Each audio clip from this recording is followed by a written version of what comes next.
guys, it's your boy Elisha here, and welcome back to Go. This right here is the show where we discuss everything in the world of football from the past week. And by we, of course, you know I mean myself, yours truly, your boy, the one, the only, and you, the astounding, astonishing, remarkable people of the world of football, the fans. Guys, we have so much to talk about this week. So without further ado, let's get right to the business. And as always, you know, guys, I gotta bring out the trusty laptop. All right, guys. So first of all, you know, we gotta talk about the Champions League. And first and foremost, we're starting with Atalanta that beat Valencia 4-1. Now, Atalanta is fourth place right now in the Serie A. Valencia is seventh in La Liga. Two different leagues, so right now, like, the position of them doesn't really matter. But 4-1 in the Champions League means, like, you're pretty strong. Like, that's a very strong result, and that's hard to get back to. Like, in the second leg, Valencia are gonna have a super tough time getting back to that. Like, I'm gonna be real with you, you know, it's looking rough for them right now. Like, it's 4-1. Like, it's very hard to get back from a score like that, but it's possible. As we've seen, it's possible to get back from it, but it's very unlikely. Anyways, something that is very likely to happen, and it's a bit easier to come back from, is that 1-0 win that Leipzig dished out on a platter by none other than Timo Werner from a penalty, actually, against Tottenham Hotspurs. But yeah, 1-0. They both had chances, and it was a very fiery game. Like, it was like bing, bing, bing, bing, bing, bing, bing, bing, bing, bing. From Werner to Bergwijn to Lloris's saves. It was like bing, bing, bing, bing. It was just like that. Like, you see those sound effects, the ad-libs. That's exactly how that game went. That's really exactly how the game was. It was very electric, and I can't wait for the second leg. Like, those two teams, super strong in their leagues. Like, oh man, it's such a great matchup, and I can't wait for the rest. And that kid Bergwijn, man, he's just come to Tottenham, just left PSV, and he's really making his presence felt. Like, he looks like he's been in the Premier League, or that he's been playing with this Tottenham team for so long. Like, he fits very well with the system. Shout out to whoever scouted out this guy, man, because he really fits with Tottenham. And it's hard to find guys like that could come into your team and be good right away and look comfortable. But then again, let's move on to Bayern versus Chelsea. Very easy thing to talk about. Bayern 8, Chelsea up. You know that celebration Gnabry does when he's like, yo, I'm cooking. At James Harden, I'm cooking you up. They're cooking Chelsea up, man. And I know you they cooked, grilled, baked, toasted Chelsea up. Gnabry was eating, man. And I know you probably like, oh, they lost and everything. Why are you wearing their shirt? Whose team are you on? You keep wearing everybody's jerseys. Man, I like them. They look nice. Okay, I like them. It's nice. I like the blue. Okay? You know where I stand. You know what my affiliations with. But anyways, guys, this kid Gnabry just cannot stop scoring against Premier League teams. Like, he really is. He's holding on to that Arsenal identity, man. Sheesh. But also, Napoli played against Barcelona, and it was looking a little rough at the start. Because when Mertens scores against you like that in a Champions League early on, it's dangerous, man. It's a little bit scary, but none other than Antoine Griezmann was able to get a goal back. Wonderful assist from Semedo, and they got to go back and drew with Napoli. And it was a very important goal because it's an away goal, and they're going back to the Camp Nou in 2 weeks. So that away goal really served them well. And you know, a lot of people have been giving Griezmann a lot of flack, man. He's got 8 goals this season, 4 assists. He's doing okay. He's not doing amazingly well, especially since considering the pressure of, not the pressure, like, they're grown men. Like, ain't no pressure. He's been in the Premier League for long enough for it to not be that much pressure, other than, like, you just have to deliver. But there's no Suarez, there's no Dembele. Like, it's tough right now for Barca in the offensive side. You know, Messi can only do so much, but especially since he's had a little bit of some downtime, especially scoring away. He scored those 4 goals last game, but it's been tough for him on the away side of things this season. But hopefully he gets away from that slump. Ansu Fati, super young, he's not getting as much play time, so it's tough right now to feel it out for Barcelona. They need really something big in the offense soon. Like, could it be Braithwaite? Maybe. He's been looking okay so far. Ansu Fati, I'm thinking, is the solution, but he has to get some playing time. Anyways, also 2 very other good games, which ended 1-0 Lyon versus Juventus. The Ligt injury was gruesome, man. But again, they're men, okay? Ain't no baby play out here. You get hurt, you have some blood. Can you see? Can you hear? Can you breathe? Is your heart beating? Get back in the game then. That's it. And I'm not about to be like, oh my God, like these guys should play through every injury or whatever. Like it's the player's safety is at hand. Like I'm not okay. But at the end of the day, if you got a little blood and you're good and it hurts a little bit, you got a boo-boo like he did. Wrap it up, tap it up, and let's play. And which is exactly what he did. So shout out to him. You know, we get footballers get a bad rep a lot of times for, you know, the flopping and looking soft or whatever. But at the end of the day, it's all like simulation, and they do it to affect the referee's judgment. And for the most part, these players are just not soft at all. But, you know, they have to make it seem like it just to get a competitive advantage. You know, it's not the most honorable thing, but it's part of the game. The second game was Real versus Manchester City, which ended in 2-1. 2 penalties for Manchester City. And listen, all I'm saying is, 1, Isco should stop cutting his beard because it looks weird. Okay, I'm sick of having to get used to seeing his face in different shapes. Like, either keep the beard or shave it off completely. All right, it's confusing me. It's scaring me. I'm having nightmares about it now. But really, great game, very entertaining game, very tight, you know. Although during that game, I felt like City had the most possessions, they had the most shots on target, all of that. They had more passes, a little bit of a more passing accuracy, and Sergio Ramos got a red card. So it was, Real were at a disadvantage, but for the most part, I don't know if I'm just crazy and I'm the only one who's seeing that, but for the most part, it didn't look like Real was really weak or that they were the weaker team. City looked strong. Real, I felt like, looked solid too, but City got this one. But it's going to be, again, there's another leg to go to. 2 goals away, though, is tough to come back from. But if anybody could do it, Real Madrid, they don't have Ronaldo anymore. But I feel like they can hold their own coming back, going into the Etihad Stadium. So it's going to be a very interesting second leg to see in the Champions League. But that was pretty much it. Good week in the UCL. Like I said, I'm excited. What are you guys' thoughts? Who do you think is going to come out on top and get the best of their counterparts in the second leg of the Champions League? Drop it down in the comments below.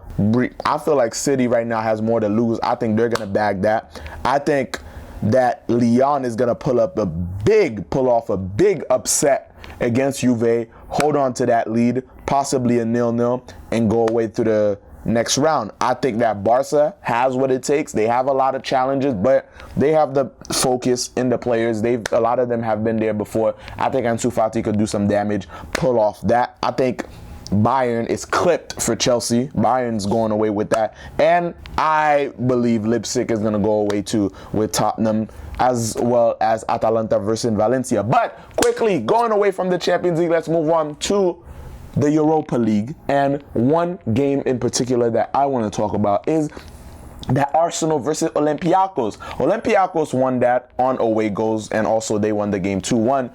But when on away goals 2-2, oh man, I feel bad for Arsenal sometimes, man. I feel bad. As much as I joke around about Arsenal, man, especially Aubameyang scoring that overhead kick. This guy, man, he needs a chiropractor. Him and Lacazette, they need chiropractors because I know their backs are hurting. I say it so many times, but their backs are strained from carrying that team, and it must be exhausting, but seems like they could keep a good spirit and that they're trying their best to keep doing their job and fighting hard for them. And I'm rooting for Arsenal, man, to get a turnaround real quick, because it's some of these players, man, they play hard and they deserve to see some good results and not go out of competitions as they did. But that last man, end of the game goal in the 120th minute from Olympiacos to win it and go through to the next round and eliminate them is just, it's heartbreaking, man. But yeah, Aubameyang, keep your head up. You've played hard. You've played well. Also, the rest of the team, man, y'all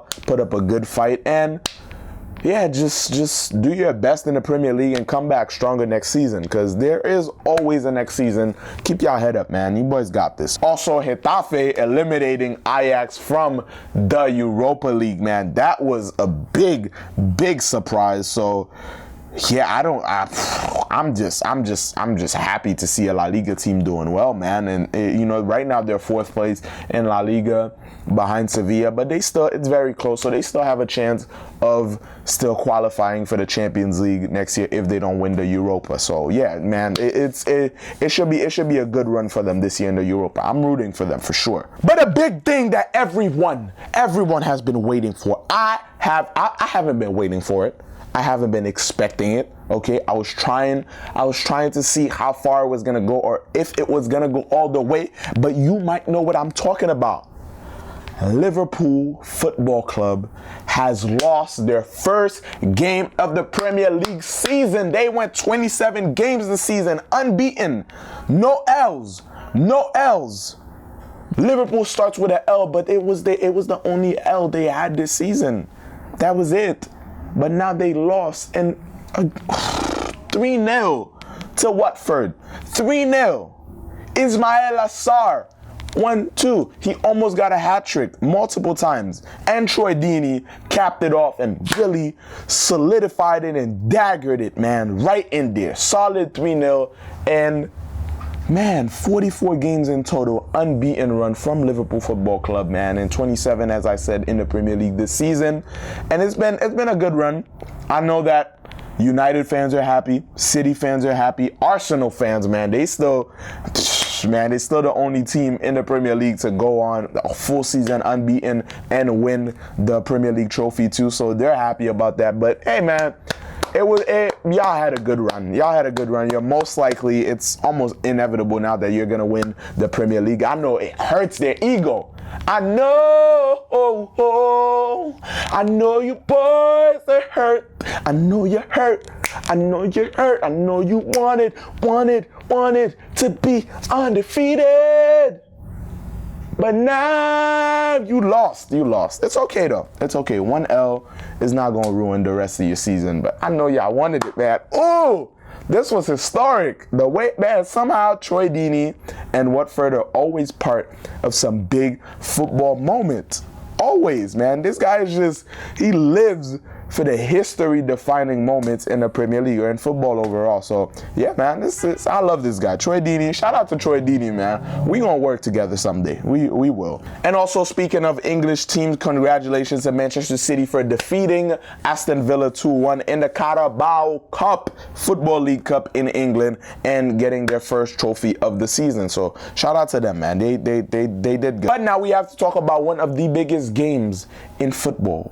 The biggest game in La Liga, which is El Clasico, Barcelona versus Real Madrid, which ended in a 2-0 defeat, 4 in favor of Real Madrid. And the boy, the youngest, a boy from Brazil, is now the youngest ever player to score in El Clasico at 19 years old and 233 days, if I'm not mistaken. Vinicius Jr.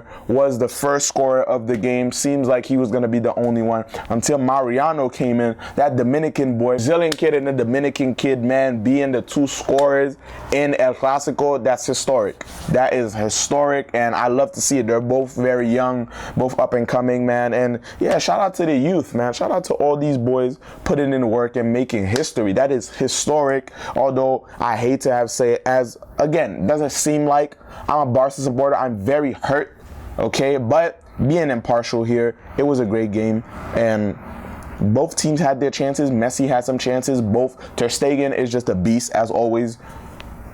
You know, Courtois didn't have as much to have to defend against, but he had some save too. And it was just Real were the better team. That left side where Vinicius was, man, Elder Semedo, those one-on-one battles, he wasn't backing down, and he had Vinicius, but for the most part, man, he was left so wide open, and Toni Kroos signaled him for that run for his goal, gave him that pass. Bing, bing, bing, bing, bing, got it inside the net. And it was, yeah, he did his thing, man, and I can't hate on that, okay? It hurts to see it, but they played better and they won the game. Will that decide La Liga? I don't think so. It's been such an unpredictable season. So we got a whole bunch of games left. So let's see what happens. I think there's going to be many more surprises other than this for the rest of the season. So I'm excited for that a lot more. We have a chance. Barca has a chance to come back and win some more games. So they got to look forward to the future now. And guys, last but not least, we have to talk about the MLS, which has officially begun. Guys, finally, the Major League Soccer is back. We got some new teams like Inter Miami, but some of the score lines from this week: Philadelphia, unfortunately, lost to FC Dallas 2-0, and ATL right back to winning ways, got themselves that 2-1 win against Nashville. Unfortunately, NYCFC, man, what we doing? Justin Hack, the boys, come on, make me proud, please. Make me proud. It's okay. It's just one game. They lost to Columbus 1-0. It's all right. It's just one. Let's not let it happen too many times again, okay? Let's start winning, New York. Please. Please start winning some games, okay? So just make me happy. Go into the playoffs, first seed, and then get that chip, okay? Please. And also Beckham's new team, which has, to be honest, some of the flyest gear in the whole Major League Soccer. I mean, that pink, that black, everything is, that's black. They be asking Inter Miami, what you got on? That's that splat. That's that splat right there. Miami looks fly as hell, but unfortunately that does not win you games, and that is why they were not able to get that win against LAFC in their first game. Of course, Carlos Vela had to score. I mean, what else is he gonna do? That's what he does. That's what he does on the regular. But yeah, man, let's see how that team could go on throughout the rest of the season. And hey, the new team, so my expectations for them are not huge, because the chemistry, as much as a lot of other teams, is not there. But I'm excited to see what they can pull off still in their first opening season. But yeah, guys, that's pretty much going to be it for this week in football. Thank you guys so much for watching. It's been an unbelievable week. It's been very entertaining, guys. And if you haven't seen your boy's sketches and videos on the gram, make sure again you go check that out. TikTok, Instagram, all that good stuff. Follow me on Twitter, okay? Don't message me with stuff, please, please, please. It's all right, you can message me with stuff. Just keep it on the low. But yeah, guys, seriously, that's going to be it for this week in football. Again, thank you all, beautiful, beautiful football fans, so much for watching. Make sure you like, okay, comment your thoughts, subscribe, hit that bell, bing, so every time we drop a video from Gaul, you can be the first one to watch it, okay? Also, make sure you tell your mommy, your daddy, your nanny, your pappy, your grammy, your grandpappy, your granddaddy, your girlfriend, your boyfriend, your dog's pet, sister's cousin, all of those people. Check out the music and the social media in the description, and I will see you beautiful people next time on Gaul. Peace.